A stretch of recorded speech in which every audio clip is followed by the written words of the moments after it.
ফেরাউনের ইতিহাস পড়লে জানা যায়, ফেরাউনের ইতিহাস পড়লে জানা যায়, তাফসীরের কিতাবগুলোর মধ্যে ফেরাউন সংক্রান্ত একটা বর্ণনা পাওয়া যায়। ফেরাউনকে আল্লাহ পাক রব্বুল আলামিন অতি মানবীয় কিছু বৈশিষ্ট্য আল্লাহ দিয়েছিলেন।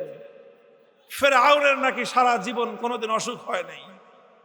এমনকি ফেরাউন সে 40 দিনের মধ্যে একবার বাথরুম করলেই চলতো তার। দুনিয়াতে কোনো মানুষ এমন নাই একদিন বা সর্বোচ্চ 2 দিনের মধ্যে প্রতিটা মানুষের পেশাব পায়খানা করতে হয়। কিন্তু ফেরাউনের মধ্যে এমন অতি মানবীয় ক্ষমতা ছিল।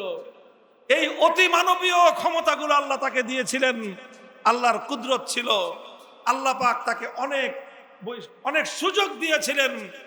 ফেরাউন এই সকল সুযোগগুলো দেখে মনে করেছিল, আরে আমি তো মানুষ না, আমি তো রব, আমি তো খোদা। আল্লাহ তাকে দিলেন, রহম করলেন, মেহেরবানি করলেন। তার দায়িত্ব ছিল আল্লাহর প্রতি আরো বেশি ধাবিত হওয়া, আল্লাহর প্রতি সিজদায় অবনত হওয়া, যে আল্লাহ তুমি আমাকে এই নিয়ামত দিয়েছো, এই নিয়ামতের শুকরিয়া আদায় করার তৌফিক দাও। কিন্তু না, সে আল্লাহর প্রতি বিনীত হয় নাই, আরো দাম্ভিক হয়ে উঠেছিল।